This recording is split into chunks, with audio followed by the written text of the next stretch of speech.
Before I tell you what happened, subscribe to the channel and let me know in the comments where you're listening from. Some nights I still sit awake wondering how one ordinary afternoon destroyed everything I thought I knew about my family. My name is Linda Harper. I'm 62 years old, retired, and until 3 weeks ago, I believed my life was simple. Not exciting, not glamorous, just peaceful. I live with my husband Daniel in a quiet neighborhood outside Phoenix, Arizona. We've been married for 41 years. He spent most of his life working as a mechanic while I worked as a school librarian at Jefferson Middle School. We raised one child, our son Eric. If you had asked me a month ago to describe him, I would have smiled proudly and told you he was successful, intelligent, and hardworking.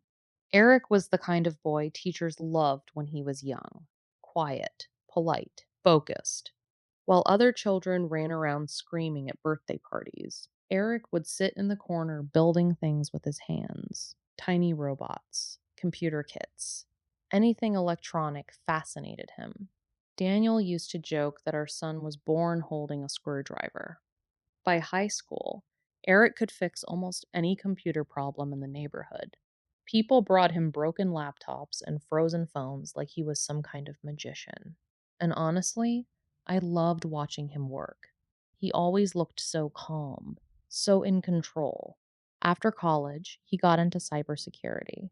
I never fully understood what that meant, but he explained it as protecting companies from hackers and online criminals. "It's basically digital security, Mom," he'd say patiently whenever I got confused. He earned more money by 30 than Daniel and I had earned together in years. Nice apartment, luxury car, expensive watches. But despite his success, Eric had changed over the years. Subtly at first.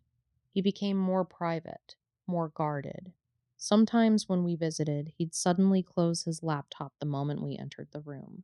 Other times, he'd stare at people too intensely during conversations, like he was studying them instead of listening. Still, he was our son.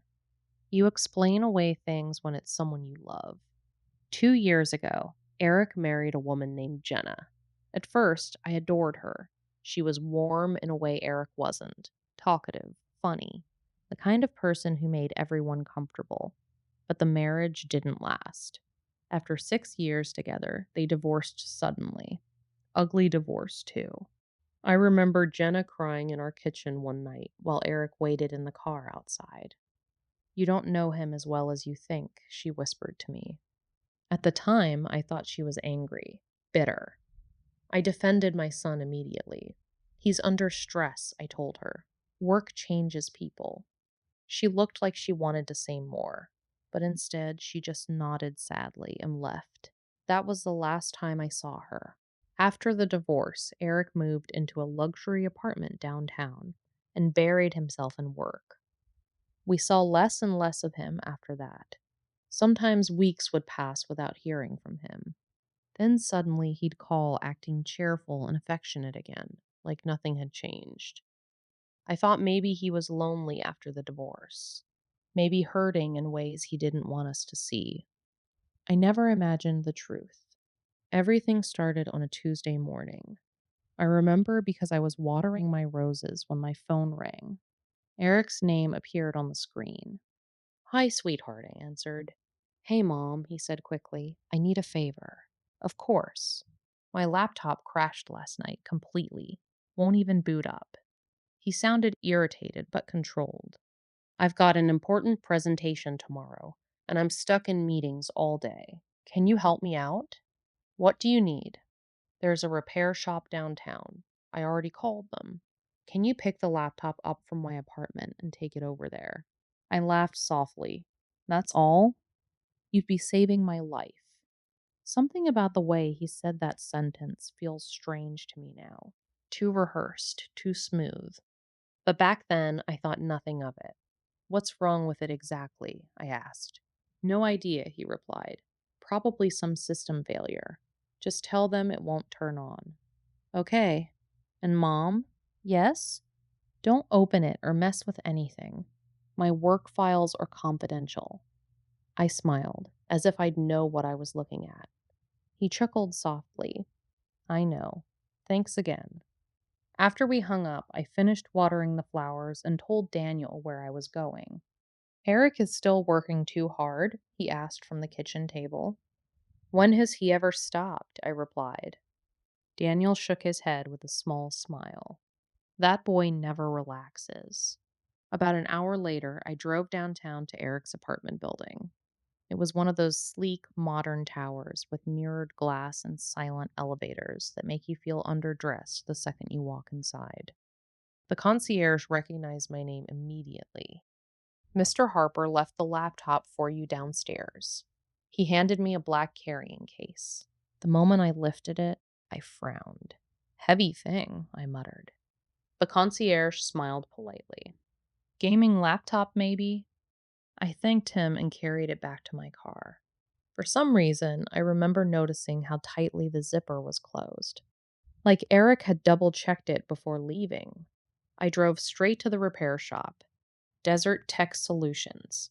Small storefront, tinted windows, a faded sign hanging above the entrance. Inside smelled faintly of coffee and burnt electronics. A young man sat behind the counter, surrounded by computer parts and tangled wires. He looked up when I entered. Can I help you? Yes, I said warmly. My son called earlier about this laptop. I placed the case carefully on the counter. What seems to be the issue? He asked. It won't turn on. He nodded and unzipped the case. The laptop itself was sleek black metal with no visible logo. Expensive looking. What's the password? He asked. I checked my phone. Phoenix hash 442. He typed it in, pressed the power button, then frowned slightly. Interesting. What? The system's corrupted. Is that bad? Maybe not. I'll know more once I open it up. He introduced himself as Noah, young, maybe late 20s, quiet but polite. Something about him reminded me of Eric when he was younger. Focused eyes, careful movements. How long do you think it'll take? I asked. A few hours, maybe? That fast? If it's software, yes. I smiled with relief. Oh, wonderful. You're saving my son's life. Noah gave a small laugh. I'll call you once I know more. I thanked him and left. Nothing felt unusual then. Nothing felt dangerous. I spent the afternoon shopping for groceries, then met my friend Carol for coffee near the mall. We talked about normal things: retirement, grandchildren, recipes. I remember laughing about how little I understood computers. If my phone disappeared tomorrow, I'd probably send smoke signals, I joked. Around 4:30 p.m., my phone rang. Unknown number. Hello? A voice answered quietly. Mrs. Harper? Yes? This is Noah from Desert Tech. Something in his tone instantly tightened my chest. The nervousness in it, the hesitation. Your son's laptop is repaired, he said carefully, but I need you to come back to the shop alone. I frowned. Is there a problem? Long silence. Then he lowered his voice almost to a whisper. And please don't tell your son you're coming. The drive back to the repair shop felt strangely longer than before. Maybe because of Noah's voice. Quiet, tense, like someone trying not to panic. Phoenix traffic crawled around me while my mind kept replaying his final sentence. Please don't tell your son you're coming. At first, I tried to rationalize it. Maybe Eric had private work files. Maybe Noah discovered illegal downloads. Maybe corporate information. But deep down, something colder had already started growing inside me. Fear. When I finally pulled into the plaza, the first thing I noticed was that the shop looked closed. The open sign was dark. The blinds were partially lowered. And yet the lights inside were still on. I sat in my car, gripping the steering wheel for several seconds before getting out. The late afternoon heat pressed heavily against my skin as I walked toward the door. Locked. Before I could knock, Noah appeared from the back room and hurried toward me. The moment I stepped inside, he locked the door again immediately. That's when real fear hit me for the first time. "What's going on?" I asked nervously. Noah glanced toward the windows before lowering his voice. "Mrs. Harper, I need you to stay calm." My stomach tightened. "You're scaring me." "I know. I'm sorry." He looked genuinely shaken, not dramatic, not curious, afraid. The repair shop suddenly felt much smaller than before. The humming of computers, the smell of overheated electronics, the ticking wall clock. Everything became painfully sharp. "Noah," I whispered, "what happened?" Instead of answering immediately, he carried Eric's laptop to the counter and slowly opened it. "It wasn't actually broken," he said carefully. "The operating system had been intentionally corrupted." I frowned. What does that mean? It means someone damaged the software on purpose. Why would Eric do that? Noah hesitated, then quietly said, "I think he wanted to make sure nobody accessed the files." A chill crept through my body. He turned the screen toward me. Folders filled the desktop. Most had strange technical names I didn't understand. Then my eyes landed on one folder. Project Fallback. Something about those words disturbed me instantly. "What is that?" Noah swallowed hard. "That's the folder that opened automatically after the system was restored." My hands suddenly felt cold. He clicked it open. Dozens of files appeared: spreadsheets, scanned documents, financial records, then photographs. At first, I didn't recognize them, until I suddenly realized what I was looking at. Myself, walking to the mailbox. Daniel mows the lawn. Me standing in our kitchen holding a coffee cup. Photos taken from inside our house. My breathing stopped. What? Noah opened another file. Security footage appeared on screen. Our living room, recorded from an angle near the ceiling. I stared at it in horror. "That's our house." Noah nodded slowly. "I know." My legs nearly gave out. "There are cameras in our home?" He didn't answer directly. Instead, he clicked another document. This one looked like a detailed report. I recognized my own name at the top. Linda Harper. Behavioral Monitoring Notes. My mouth went dry. Below it were paragraphs describing my daily habits: wake up times, medication schedules, shopping routines, doctor appointments. There were even notes about when Daniel and I argued, tiny details, private details, things nobody should know. I covered my mouth. Oh my God. Then Noah opened a spreadsheet. Asset liquidation estimate. Rows of numbers filled the screen. Our bank accounts, retirement savings, home value, insurance policies. At the bottom, one sentence stood out in bold. Estimated accessible assets after transition, $1.8 million. Accessible assets, not inheritance, not family finances. Assets. Like we weren't people anymore, just numbers. "No," I whispered weakly. "No, no, no." Noah leaned closer and lowered his voice further. "Mrs. Harper, there's more." I shook my head immediately. "I don't want to see any more." But he clicked another file before I could stop him. This time, my blood turned to ice. Power of attorney forms. Our names typed neatly across the pages. Eric is listed as full financial controller. My signature appeared at the bottom. Only it wasn't my signature. It was forged. Beside me, Noah spoke carefully. "There are several versions." My hands trembled violently. Another document opened. Medical evaluations. Daniel Harper. Possible early cognitive decline. Another. Linda Harper. Signs of memory instability and confusion. I stared at the screen in disbelief. What is this? Noah's face had gone pale. It looks like someone was building a legal case to declare you both mentally unfit. The room tilted slightly around me. I grabbed the counter to steady myself. No, Eric would never. But even as I said the words, my voice sounded weak, because deep down, tiny memories had already started connecting themselves. Eric insisted on handling our taxes. Eric asking for copies of legal paperwork. Eric recommending new doctors. Eric installing smart home upgrades. The cameras. Dear God, the cameras. Noah, I whispered, how long have these files been here? Months at least. I felt suddenly nauseous.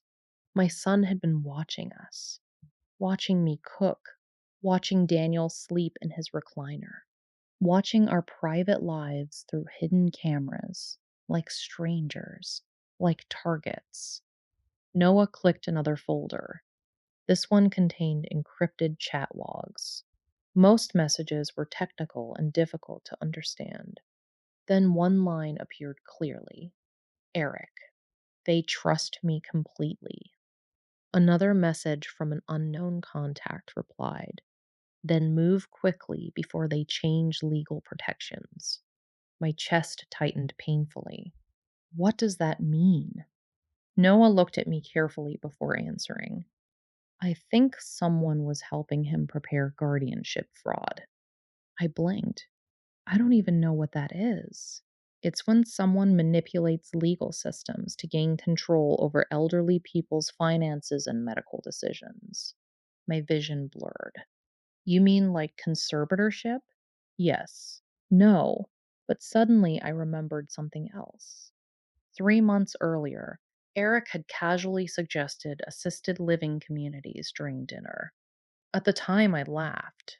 Now my blood ran cold remembering it. Noah opened one final folder. Inside were insurance documents. Mine, Daniel's.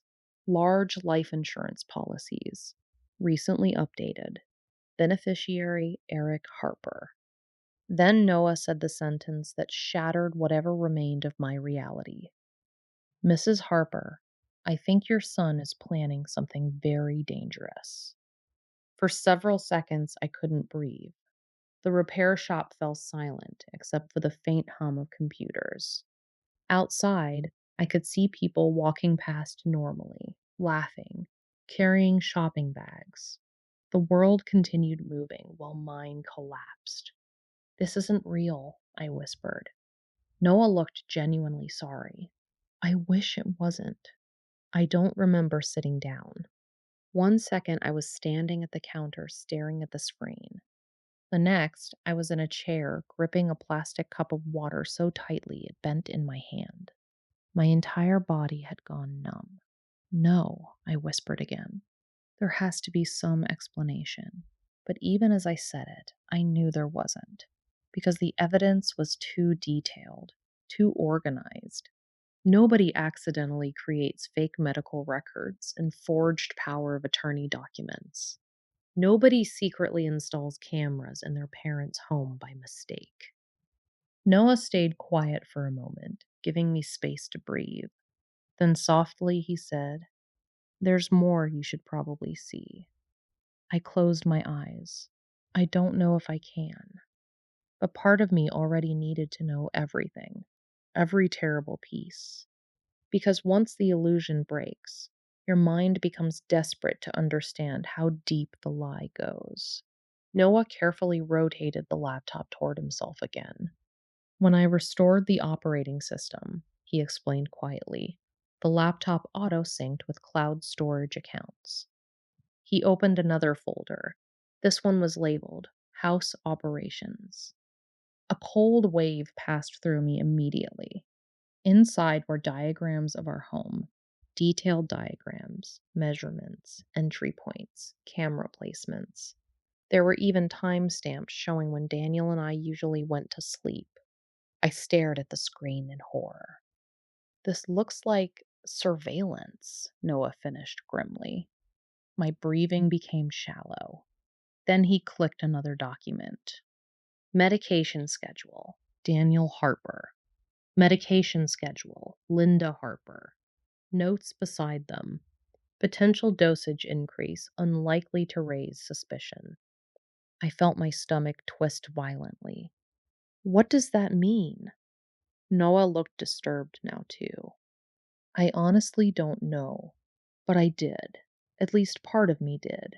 And that part was terrifying, because suddenly I remembered the strange fatigue I'd been feeling for months. The dizziness, the headaches. I blamed aging, stress, poor sleep. Now fear crawled slowly up my spine. Noah, I whispered shakily, could somebody use medications to make people seem mentally unstable? He looked at me carefully. Yes. I nearly stopped breathing. Then another memory surfaced. 3 months earlier, Eric had insisted we switch pharmacies because our old one was outdated.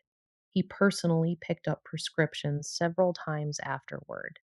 At the time, I thought he was being helpful. Now every act of kindness looked poisonous. I pressed trembling fingers against my forehead. Oh, God. Noah leaned closer. Mrs. Harper, has anything unusual been happening lately? I stared blankly at him, then slowly nodded. I've been tired constantly. I swallowed hard, and Daniel's been forgetful lately. Noah's face darkened. How forgetful? Small things, misplacing keys, forgetting conversations. He became very still. You need to call the police immediately. Panic surged through me. No, Mrs. Harper, no one will believe this. You have evidence. But he's my son. My voice cracked badly on the last word. The reality still refused to settle properly in my mind. Eric wasn't some criminal stranger. He was the little boy who used to crawl into our bed during thunderstorms, the teenager who hugged me after graduation, the man who kissed my cheek every Christmas. How do you suddenly transform someone like that into a monster in your mind? You can't. Not immediately. Your heart fights the truth even while your eyes see it clearly. Noah gently slid an external drive across the counter. At minimum, you need copies. For the next hour, we transferred everything. Every document, every photo, every chat log. The entire time, my hands kept shaking so badly I could barely hold my phone steady. While files copied, Noah opened another spreadsheet. This part's important, too. Rows of financial transactions filled the screen. At first, they looked ordinary. Then I recognized our bank account numbers. My pulse spiked. What is this? Transfers. Small amounts moved repeatedly over the last several months. $700, $950, $1,100. Always just under amounts likely to trigger fraud alerts. I stared in disbelief. He's been stealing from us. Noah nodded slowly and carefully. The total at the bottom made my vision blur. $48,340. Nearly $50,000. Daniel and I had spent our entire lives saving carefully for retirement, and our own son had been draining us slowly without us noticing. I suddenly remembered something else. 2 weeks earlier, Daniel had mentioned our savings account balance looked lower than expected. We both assumed it was market fluctuations. Now I understand. My chest hurt so badly I thought I might faint. Noah hesitated before speaking again. There's another thing. I looked up weakly. What now? He clicked into an encrypted message thread. Most of it was technical language I couldn't understand. But one message stood out immediately. Unknown contact. Once competency is challenged legally, asset transfer becomes straightforward. Another message from Eric followed. They still trust me completely. The words hit me harder than everything else combined. Not because they were violent, because they were true. We did trust him completely. Daniel and I had trusted Eric with everything: bank information, medical paperwork, house keys, our lives, and he knew it. That trust had become the weapon he planned to use against us. Suddenly, another memory surfaced so sharply it made me gasp. Last Thanksgiving, Eric standing in our kitchen casually asking, "So, if something happened to both of you suddenly, is the house fully paid off?" At the time, I laughed. Now, I nearly became sick remembering it. No one noticed my expression. "What is it?" I shook my head slowly. "I think maybe this has been happening longer than I realized." The room fell silent again. Outside, evening sunlight faded against the shop windows. Everything felt unreal, like I'd stepped into somebody else's nightmare. Finally, Noah spoke carefully. "You cannot go home and pretend everything is normal." But I already knew I would, because despite everything, part of me still hoped there was some explanation I hadn't seen yet, some misunderstanding, some impossible mistake. That desperate hope is the cruelest part about betrayal. Your mind fights to protect the person hurting you, even while your world burns around you. Before I left, Noah restored the laptop exactly as it had been before. No signs anyone had accessed it. No copied files visible. Nothing. As he zipped the laptop bag shut, he looked at me seriously. "Mrs. Harper, if your son suspects you know something, things could become dangerous very quickly." Dangerous. The word echoed in my mind all the way to the parking lot. I sat inside my car, gripping the steering wheel for nearly 5 minutes before starting the engine. The sky above Phoenix had turned dark orange with sunset. People walked past laughing, talking on phones, living normal lives. Meanwhile, mine had shattered inside a repair shop beside a nail salon. And somehow, I still had to drive home and look my husband in the eyes before telling him our son might be planning to destroy us. The drive home felt endless. Every red light gave me another few seconds to think, another few seconds to panic, another few seconds to imagine terrible possibilities. By the time I pulled into our driveway, my hands were ice cold. Our house looked exactly the same as always. The porch light glowed softly. Daniel's old truck sat in the driveway. The wind chime near the front door moved gently in the evening breeze. Everything looked safe, normal. But suddenly, normal terrified me, because evil rarely announces itself loudly. Sometimes it sits quietly at your dinner table, smiling at you. I stepped inside slowly. The smell of tomato soup drifted from the kitchen. Daniel appeared around the corner, carrying 2 bowls. "There you are," he smiled warmly. "Eric called asking if you'd picked up the laptop yet." My heart nearly stopped. I forced myself to keep breathing normally. "He called about 20 minutes ago." Daniel frowned slightly. "You okay, Linda? You look pale." For a second, I almost broke down immediately. Almost told him everything right there. But fear stopped me.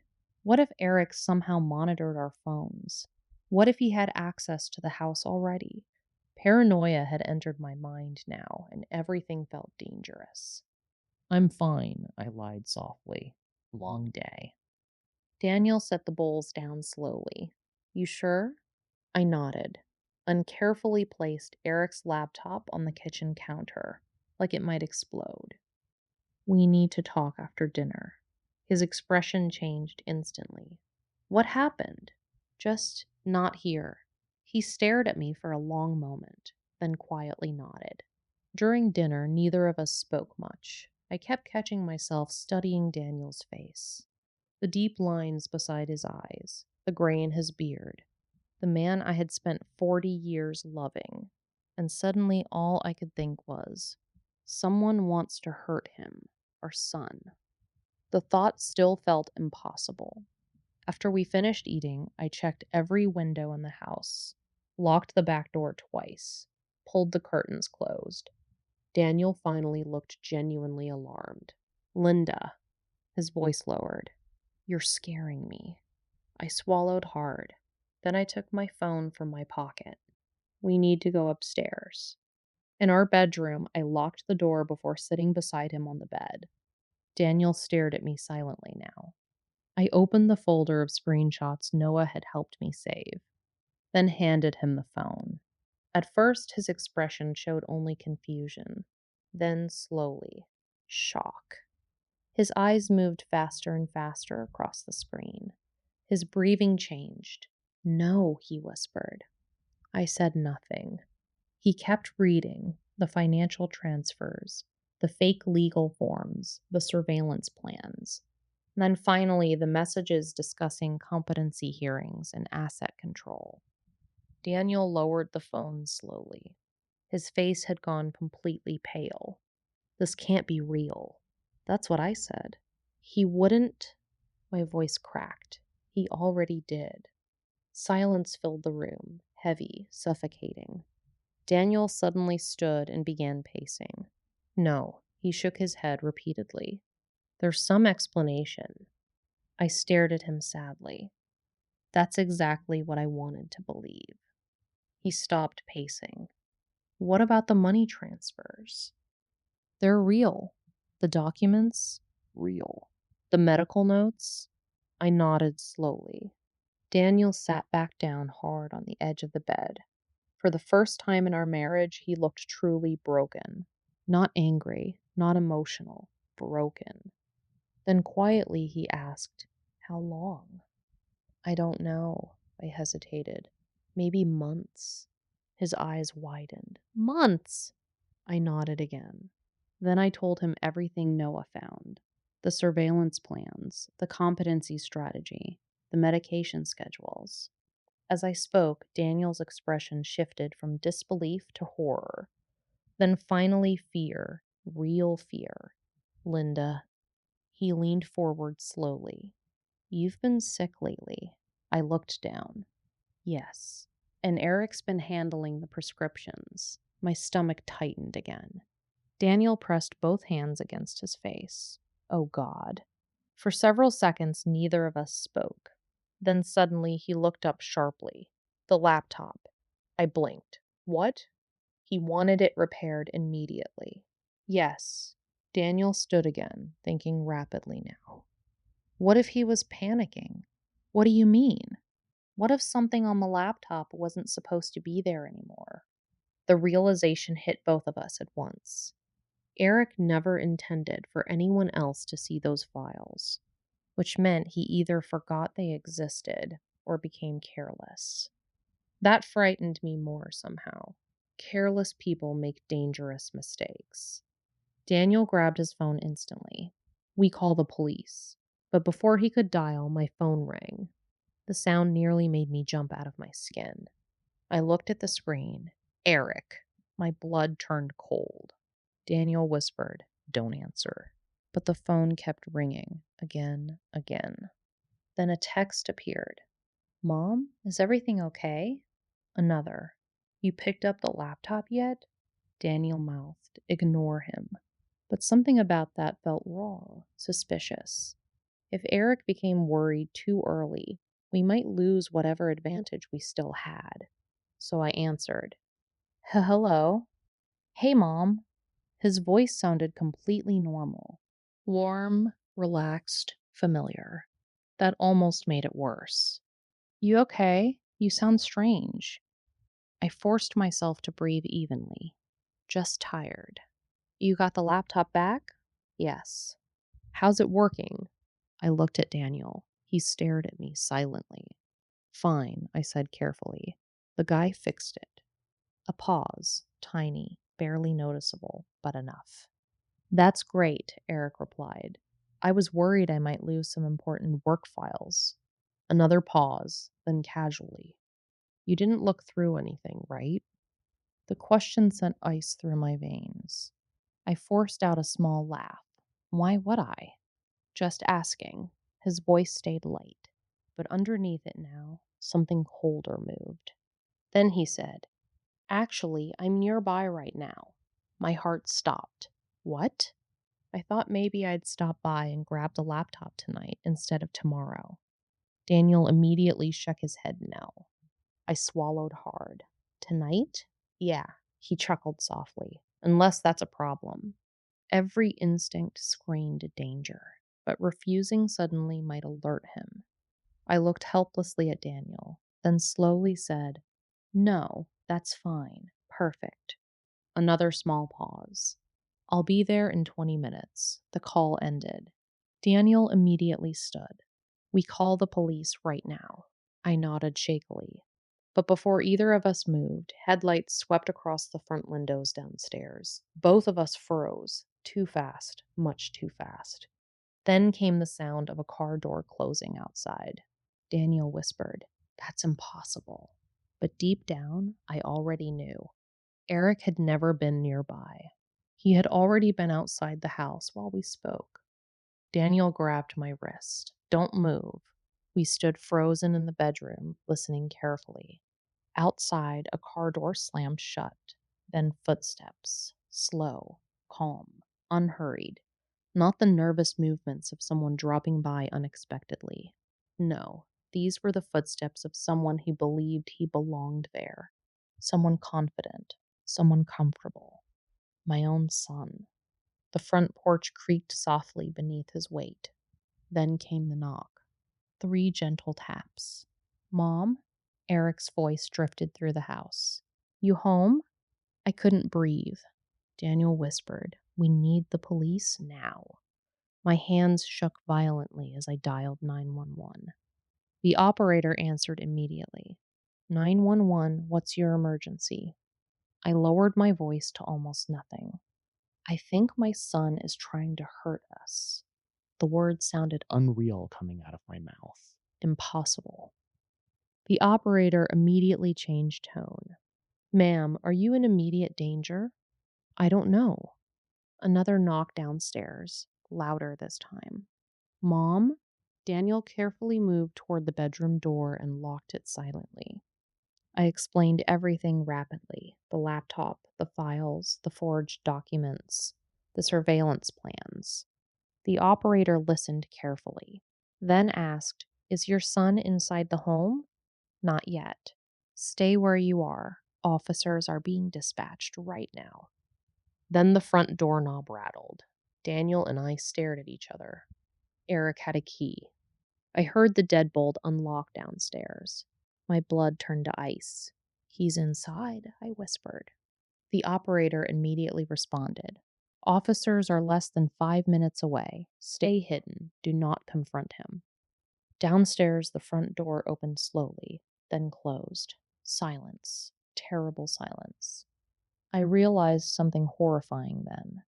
Eric wasn't calling out anymore. He knew we were home, and now he was searching quietly. Floorboards creaked beneath slow footsteps. Daniel grabbed the heavy lamp beside the bed instinctively. Not as a weapon, as protection. My husband was 68 years old, and suddenly preparing to defend us against our own child. I covered my mouth, trying not to sob. The footsteps stopped downstairs. Then came another sound. Cabinet doors opening, drawers sliding, glass clinking softly. Daniel whispered, "He's in the kitchen." Then I remembered something. The medication cabinet. My stomach dropped. The operator was still on the line. "Ma'am, can you hear what he's doing?" "Yes." "Stay quiet." Another long silence passed, then footsteps again, this time moving toward the staircase. Slow, measured, coming closer. Each step felt like a hammer against my chest. Halfway up the stairs, he stopped, then calmly called out, "Mom?" No answer. "Dad?" Daniel squeezed my hand tightly. Eric's voice remained strangely relaxed. "I know you're here." Another step upward, then another. "I think we should talk." The hallway floor outside our bedroom creaked. He was right outside the door now. I could see his shadow beneath it. Then came 3 soft knocks. "Mom?" My entire body trembled violently. "I know something happened at the repair shop." Daniel looked at me sharply. Eric continued quietly. "The IT guy called me." My heart nearly stopped completely. Noah. Oh God. Had Eric threatened him? Silence stretched for several seconds. Then Eric spoke again. "I just want to explain." For one horrible moment, a tiny piece of me wanted to believe him, wanted him to say there was some misunderstanding, some mistakes, some explanation that can rewind time. But then I remembered the folders, the recordings, the competency plans, the transfers, the lies, and whatever hope remained inside me died again. Daniel finally spoke through the door. "Explain what exactly?" A pause. Then Eric answered softly. "You weren't supposed to see any of that." Not denial, not confusion, an admission. I felt Daniel stiffen beside me. "You forged legal documents," Daniel said coldly. Another pause. I was trying to protect the family. My eyes filled with tears instantly. That sentence hurt worse than shouting would have, because he sounded sincere. That terrified me most of all. "You plan to declare your mother mentally incompetent," Daniel said. "You don't understand the pressure we're under." We. Someone else was involved. The woman from the video call. I suddenly realized we still didn't know how deep this really went. Eric's voice lowered further. "If you would just open the door, we can talk calmly." Then quietly, "Before the police get here." My blood froze solid. He knew. How? Then I remembered.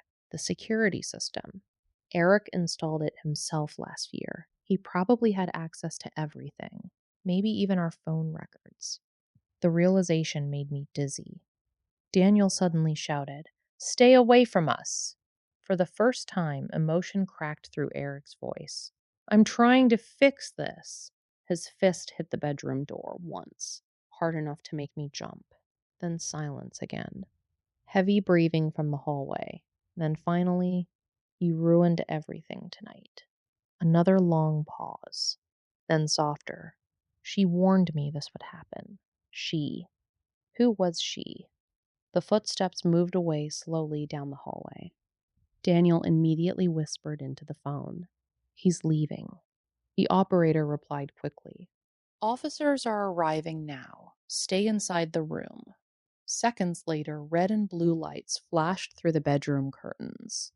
Then shouting erupted outside. "Police! Hands where we can see them!" I rushed toward the window carefully. Eric stood in the driveway beside his car, completely still, hands raised slowly. He didn't run, didn't argue, didn't panic.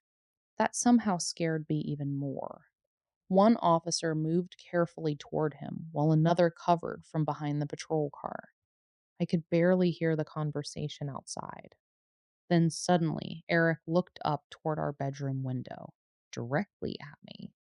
Even from that distance, I saw it clearly. Not fear, no regret. Anger, cold, controlled, dangerous anger. Then officers placed him in handcuffs, and for the first time that night, I finally broke down completely. Daniel wrapped both arms around me as I sobbed against his chest. Down below, police searched Eric's car. One officer suddenly shouted something to the others, then carefully lifted a black duffel bag from the back seat. Another officer unzipped it. Even from upstairs, I saw their reactions change instantly. One of them looked toward the house, toward us, then directly at Eric. Whatever was inside that bag changed everything. I couldn't stop staring at the black duffel bag. One officer carefully pulled items from inside, while another photographed everything. Even from upstairs, I could tell something was terribly wrong. Daniel whispered, "What's in there?" I didn't answer, because deep down, I didn't want to know. A few minutes later, 2 officers entered the house. One came upstairs to speak with us. He was tall, calm, probably in his 40s. Mrs. Carter? Yes, I'm Officer Reynolds.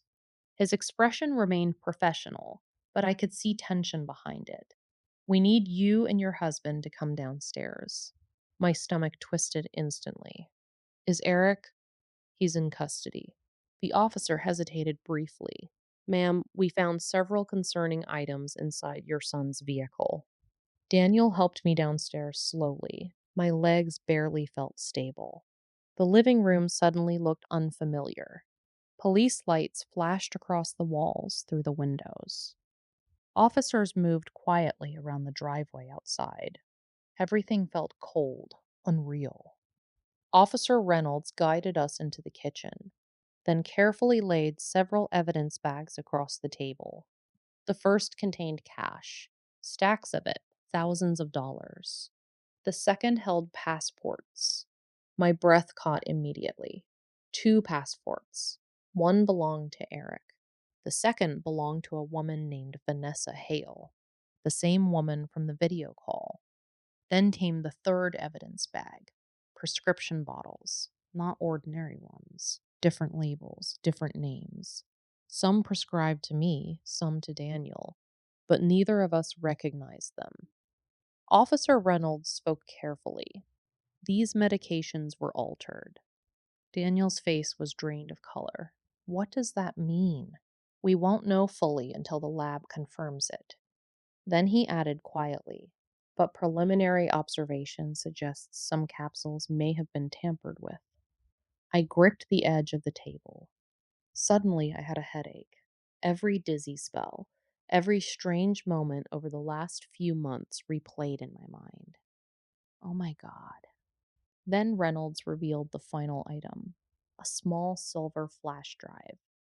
Noah from the repair shop called us after your 911 report, he explained. He mentioned this might exist. My heart pounded harder. What's on it? We checked it briefly. The officer exchanged a glance with his partner, then said words I will never forget. Your son appears to have been documenting your daily routines for nearly 6 months. Daniel slammed one hand against the counter. No. The officer nodded grimly. Schedules, medical records, financial data, security access codes, even recordings. My knees nearly buckled. Recordings? Of what? Officer Reynolds looked uncomfortable now. Private conversations inside the home. Daniel stared at him. You mean he bugged our house? We believe so. Everything suddenly clicked into place. The security system, the surveillance plans, the hidden folders. Eric hadn't just planned something. He had been building toward it carefully, methodically, for months, maybe longer. I covered my face, trying to breathe. Daniel asked the question neither of us wanted answered. Was he planning to hurt us tonight? Silence. Officer Reynolds chose his words carefully. We found handwritten notes in the bag. He opened another evidence folder, then slowly turned one page toward us. I immediately recognized Eric's handwriting. Underneath tonight's date were several lines: wine, medication, timing, and then one sentence circled twice. Must happen before paperwork review. My vision blurred instantly. He knew we discovered something, and tonight has become the deadline. Daniel whispered, He came here to kill us. No one corrected him. That silence confirmed everything. I started crying again quietly. Not loudly, not dramatically. Just exhausted tears from a mother whose world had collapsed completely. Officer Reynolds lowered his voice. There's more. I looked up weakly. We also recovered emails between your son and Miss Hale, Vanessa, the woman from the video call. They discussed transferring assets offshore after your death. Daniel closed his eyes. How much money? The officer hesitated. Approximately $4.2 million. I stared blankly, not because of the amount, because our lives had become numbers to him.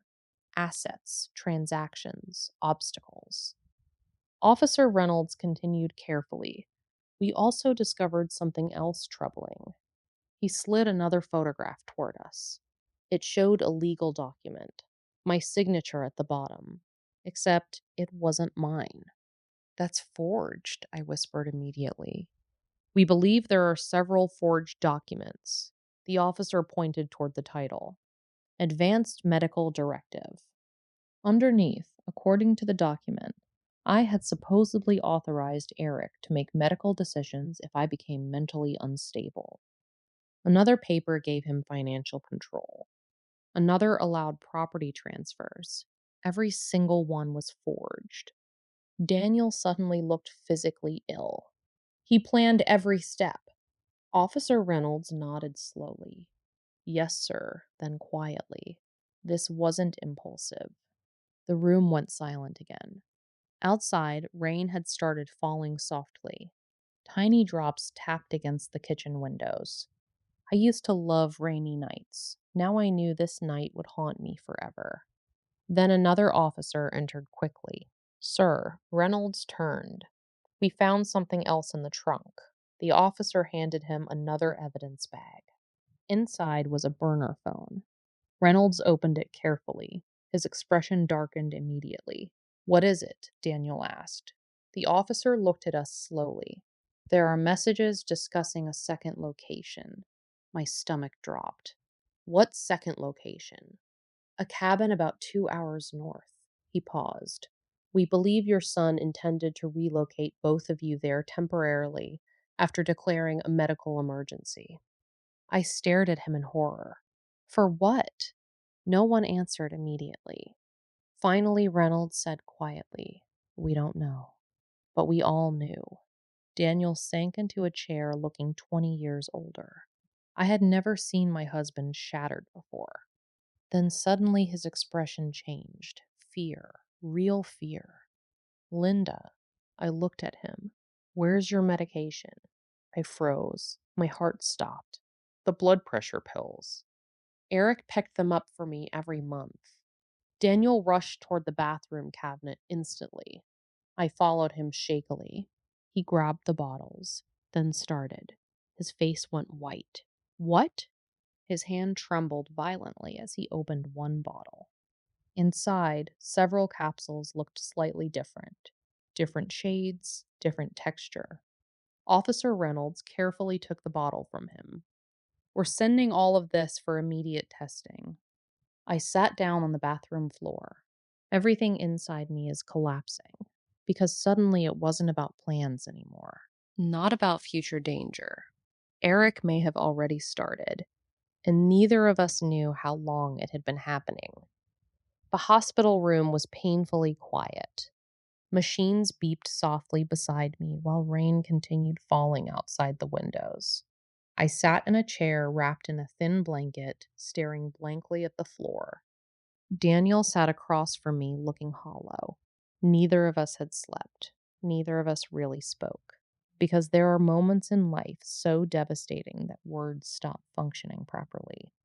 And this was one of them. A doctor finally entered around 6 in the morning carrying a folder. His expression immediately told me everything. Mrs. Carter, my stomach tightened. We received your preliminary toxicology results. Daniel gripped the armrest tightly. The doctor lowered his voice. There were traces of sedatives in your bloodstream. I stopped breathing. What kind? Small controlled doses. He hesitated. Enough to cause fatigue, confusion, dizziness, and memory issues over time. Exactly what Eric had been documenting. Exactly what those files described. I looked at Daniel in horror. He was creating symptoms. The doctor nodded carefully. It appears someone may have been administering low amounts over an extended period. Daniel stood up suddenly and turned away. I saw his shoulders shaking slightly. For 40 years, I had watched that man stay strong through everything. Job losses, illness, deaths in the family. But this broke him. The doctor continued gently. The good news is the levels were still low. We don't see permanent damage at this point. Good news. What a strange phrase. How could anything feel good anymore? My own son had slowly poisoned me to create the illusion of mental decline. Not because he hated me, because he needed evidence, a legal story, a believable narrative. I suddenly remembered every moment Eric had insisted I rest, every time he told me I looked tired, every conversation it's forgetful, every concerned expression. It was all part of the performance. And the worst part? I trusted him. A knock sounded at the hospital door. Officer Reynolds stepped inside. "We need to ask you both a few more questions." Daniel sat again silently. Reynolds closed the door behind him. "Your son is refusing to cooperate right now." I stared blankly. "What about the woman?"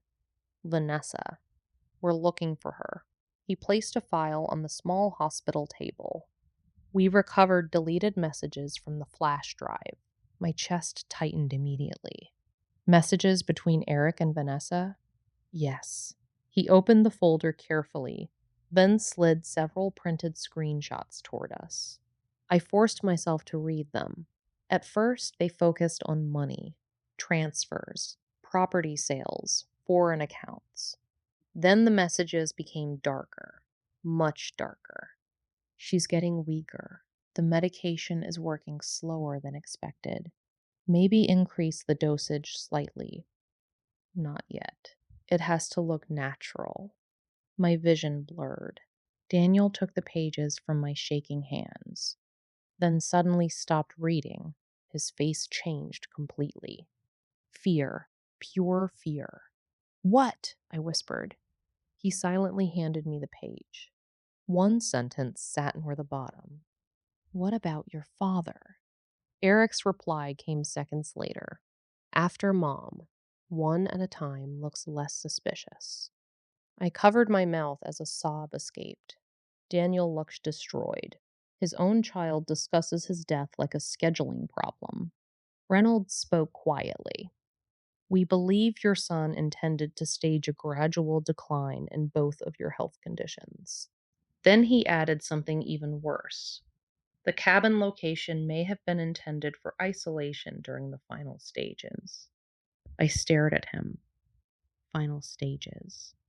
The words made my skin crawl. Daniel whispered, "He would have buried us there." No one answered, because maybe he was right. The room suddenly felt too small, too heavy. I couldn't breathe properly anymore. I stood and walked toward the window. Outside, the city looked gray and distant beneath the rain. People moved normally below. Cars passed. Coffee shops opened. The world continued turning while mine had ended. Then Reynolds spoke again. "There's something else you need to know." I turned slowly.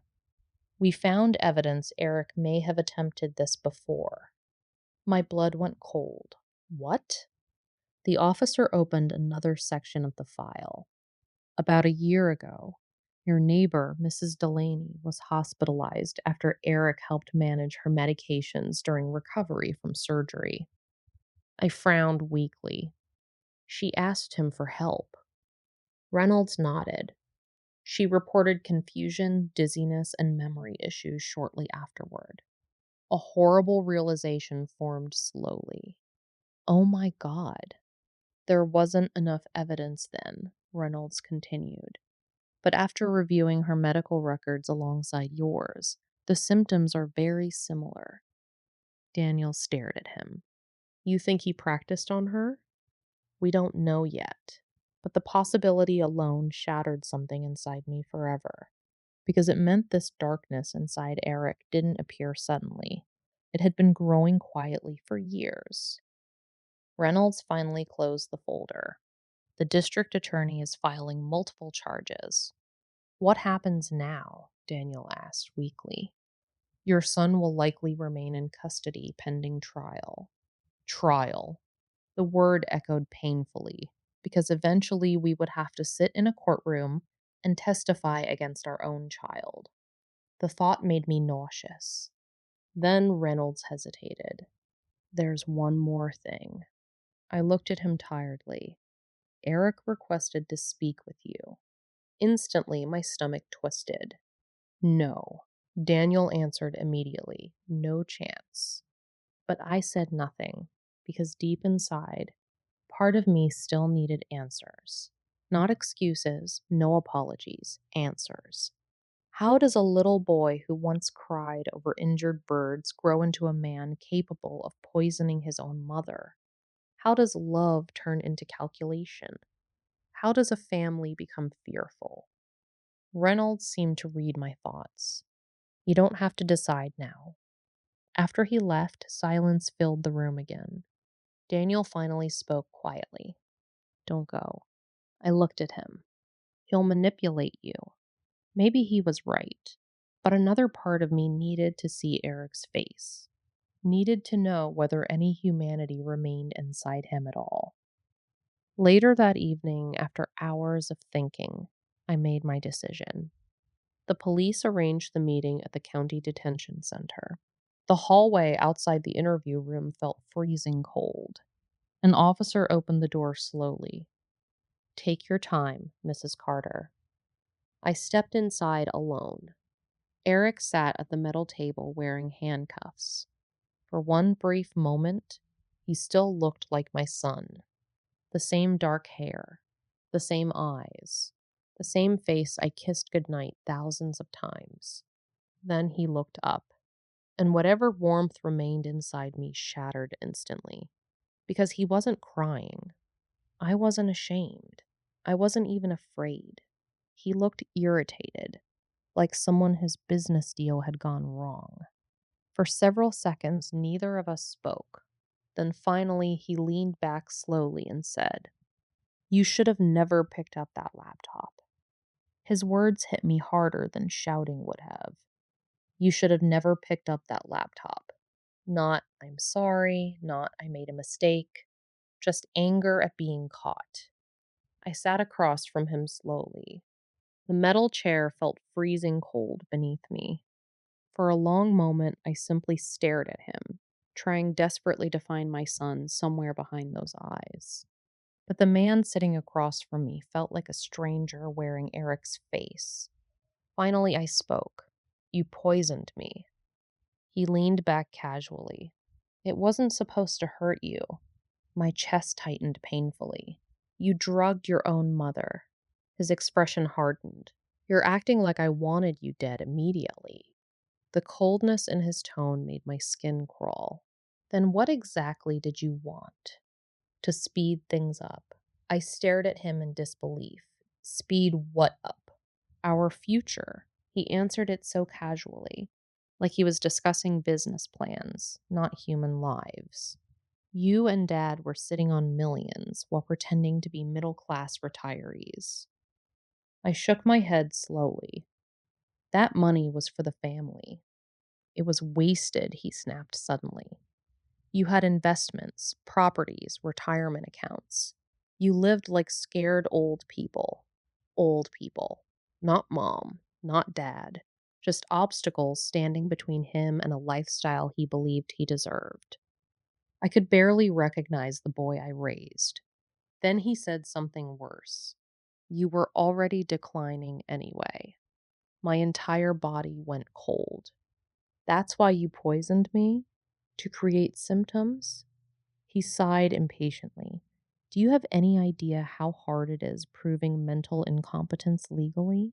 Legally. He said it like he'd been studying for an exam. Like this was strategy, planning, research, not evil. I whispered, "You planned this for months." His eyes shifted away briefly. Then finally, Vanessa helped. There she was again, the invisible voice behind everything. Who is she really? Eric hesitated. Then I laughed softly. "You think she manipulated me, didn't she?" His expression changed instantly. For the first time, emotion appeared. Not guilt, devotion. "You don't know her. I know she helped you poison your parents." You don't understand what it's like struggling every day while people your age waste money on cruises and golf clubs. I stared at him. We paid for your college and buried me in debt anyway. We helped buy your first house. That tiny condo? He scoffed bitterly. You know what Vanessa's friends own? The conversation suddenly became terrifyingly clear. This wasn't only greed, it was resentment, envy, entitlement that had slowly curdled into hatred. Somewhere along the line, Eric stopped seeing us as parents. We became financial barriers. I asked quietly, when did you stop loving us? For the first time, he looked uncomfortable. His jaw tightened slightly. I do love you. The words nearly made me sick. You call this love? You were never supposed to suffer. I stared at him in horror. He actually believed that made things better. Then he leaned forward slightly. You know what the worst part is? I said nothing. If Noah hadn't opened those files, none of this would have happened. No remorse, not grief, only frustration at failure. I realized then something devastating. Eric wasn't sorry for what he did. He was sorry he got caught.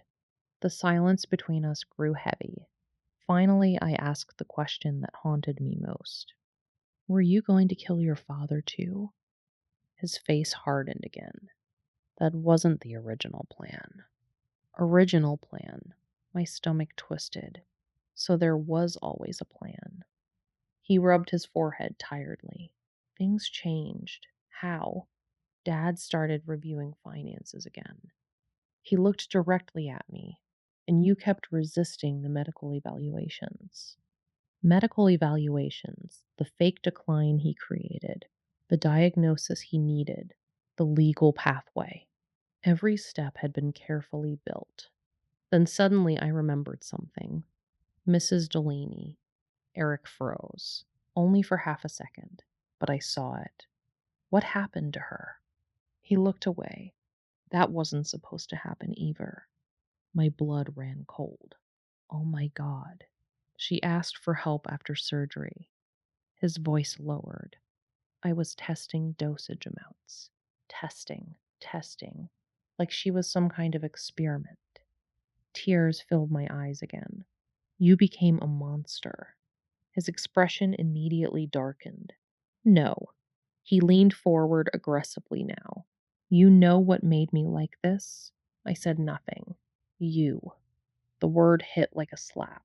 Your generation had everything handed to you. Affordable homes, stability, opportunity. I stared at him speechlessly. And then you lecture us about hard work while sitting on wealth we'll never touch. For several seconds, I genuinely couldn't process what I was hearing. My son had turned resentment into justification for murder. Then he said quietly, Vanessa understood that. Finally, the truth. Not just greed, validation. Someone fed his bitterness until it became permission. Did she tell you killing us was mercy too? His eyes flickered. That answer alone told me enough. I suddenly realized Vanessa probably shaped the entire narrative. Not murder, liberation. Not theft, justice. Not evil, correction. That's how people cross lines they once feared. They rename them. Then something unexpected happened. Eric's anger faded slightly. He looked tired suddenly. I'm very tired. What happens now? He asked quietly. I stared at him for a long moment, then answered honestly. I don't know. Because I truly didn't. How do parents survive something like this? How do you bury the living version of your child? He swallowed hard. For the first time since entering the room, I saw fear, real fear. Not for us, for himself. They'll put me away forever. I said nothing. Then quietly, you planned to poison 2 people to death. His eyes dropped. Silence filled the room. Then softly he asked, Dad hates me, doesn't he? That question finally shattered something inside me completely. Because for one brief second, he sounded like my little boy again. Not the manipulator, not the criminal, just a frightened son. Tears slid down my face slowly. Your father is heartbroken. Eric closed his eyes tightly. And finally, his composure cracked. Not dramatically, not loudly, just a tiny tremble in his breathing, a small fracture in the armor. I never thought it would get this far, he whispered, but it already had. Far beyond forgiveness, far beyond repair. The door behind me opened softly.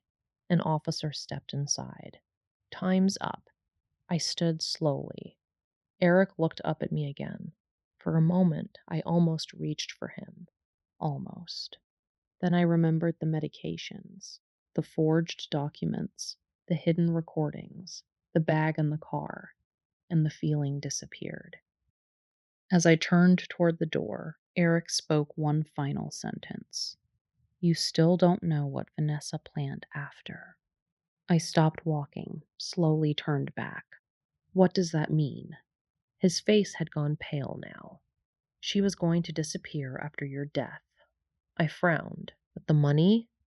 He nodded weakly, then quietly added, and without me, and without me. Those 3 words followed me all the way home. Not because they shocked me, because deep down I already believed them. Vanessa never loved Eric. She loved access, opportunity, money, and my son had been foolish enough to confuse manipulation with devotion. The police later confirmed it. Vanessa Hale disappeared the same night Eric was arrested. Her apartment had been emptied almost completely. Laptops gone, documents missing, hard drives destroyed. But she made one mistake. She left too fast. Investigators recovered deleted files from her cloud storage. And what they found chilled me to the bone. There were spreadsheets tracking our finances in horrifying detail. Property values, insurance policies, retirement accounts, projected inheritance timelines. We weren't people to her. We were assets under management.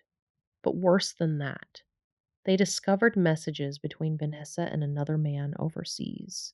Messages sent weeks before Eric's arrest.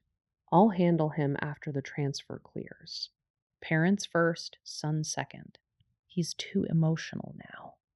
The moment Officer Reynolds showed us those messages, Daniel sat down heavily and whispered, she was going to kill him too.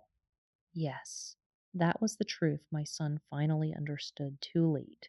Vanessa had never planned a future with him. Eric was just another stepping stone, another disposable piece in her plan. And somehow, that realization hurt almost as much as the betrayal itself.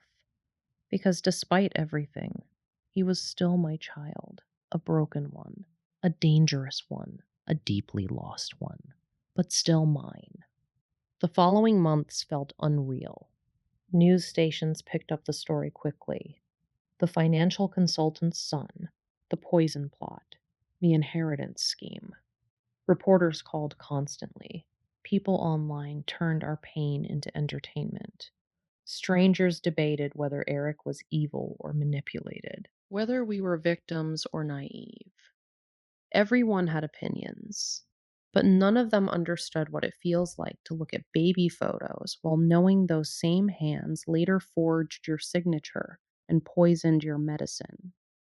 That kind of grief cannot be explained. It has to survive. The trial began 8 months later. I dreaded every second of it. Walking into that courtroom felt like entering a nightmare I couldn't wake from. Eric sat beside his attorney wearing a gray suit. He looked thinner, older, less certain. For the first time since his arrest, he avoided looking directly at us. Vanessa sat separately, cold, composed, almost bored.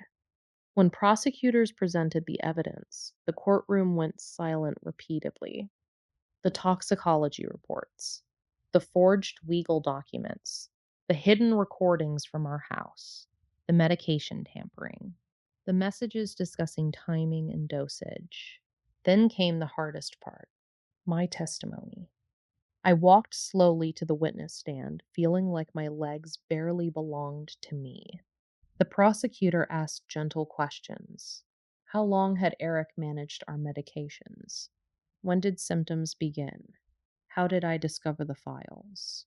Then finally, Mrs. Carter, when did you realize your son intended to harm you?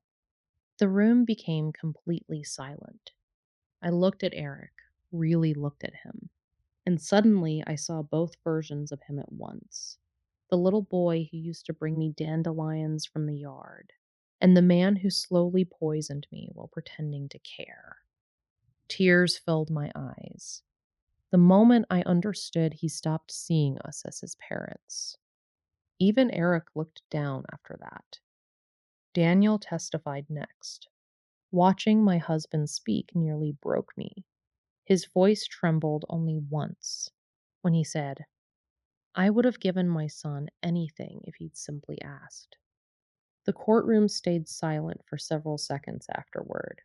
Then came the biggest shock of the entire trial. Vanessa turned on Eric completely to save herself. She testified that Eric became obsessed with inheritance and financial freedom. He suggested accelerating the process, that he handled the medications himself.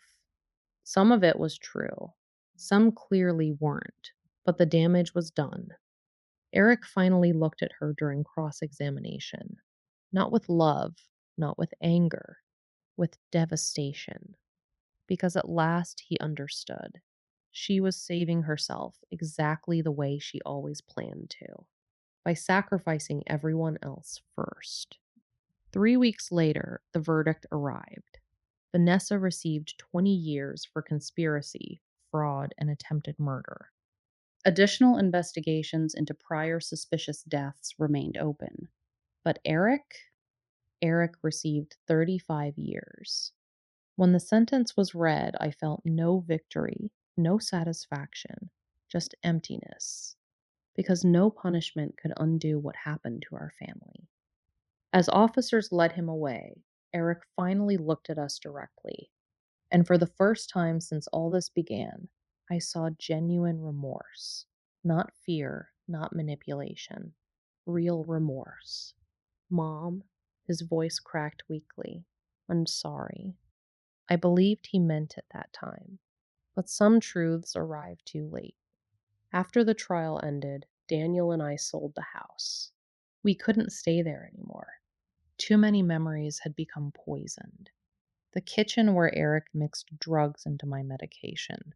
The staircase where he stood outside our bedroom door. The dining room where we celebrated birthdays and Christmases while he secretly planned our destruction. So we left. We moved into a smaller condo near the coast. Quiet, simple, peaceful. For a long time, I struggled with guilt. I kept asking myself the same questions over and over. Where did we fail? How did we miss the signs? Could we have saved him somehow? Therapy helped eventually, not because it erased the pain, nothing can do that, but because it taught me something important. Parents shape their children, but they do not control every choice those children make. At some point, people become responsible for the darkness they feed inside themselves. 2 years after the trial, I received a letter from prison. I almost threw it away unopened, but eventually I read it alone one rainy evening. The handwriting was unmistakably Eric's. Mom, I don't expect forgiveness. I don't even expect understanding anymore. Prison forces you to sit with yourself in silence longer than most people ever do. And eventually, the excuses stop working. I blamed money, stress, Vanessa, society. But the truth is simpler. I kept making selfish choices until I stopped recognizing myself. And by then, it was too late. I think about that night constantly. The laptop, the files. You're standing in that courtroom. I destroyed the two people who loved me most. And somehow you still looked at me with sadness instead of hatred. I don't deserve that. Tell Dad I'm sorry too. I folded the letter slowly after reading it. Then I sat quietly for a very long time. Daniel asked later whether the letter changed anything. I thought carefully before answering. No, I said softly, but maybe it changed him. 5 years have passed now. I still wake sometimes from nightmares, still double check medication bottles occasionally. I still feel panic when unknown cars sit outside too long. Trauma leaves fingerprints on the soul, but life continued anyway. Daniel gardens now. I paint again. We take long walks near the ocean almost every evening. Some days are heavy, others are surprisingly peaceful. That's the strange thing about survival. Eventually, you stop asking how you endured something and start realizing you already did. Sometimes I think back to the repair shop, to Noah whispering, "Call the police right now." Such a simple sentence, yet it saved our lives. People often ask whether I still love my son, and the answer is complicated. Love doesn't disappear instantly, even after betrayal, even after horror. Sometimes love survives where trust cannot. But loving someone doesn't mean protecting them from the consequences of what they chose. That was the hardest lesson of my entire life. On our anniversary last spring, Daniel and I sat watching the sunset over the water. The sky glowed orange and gold across the waves. Beautiful, quiet, still. Daniel squeezed my hand gently and whispered, "We survived." I leaned my head against his shoulder, not because the pain was gone, not because everything healed perfectly, but because after everything, we were still here. And sometimes surviving long enough to find peace again is its own kind of victory.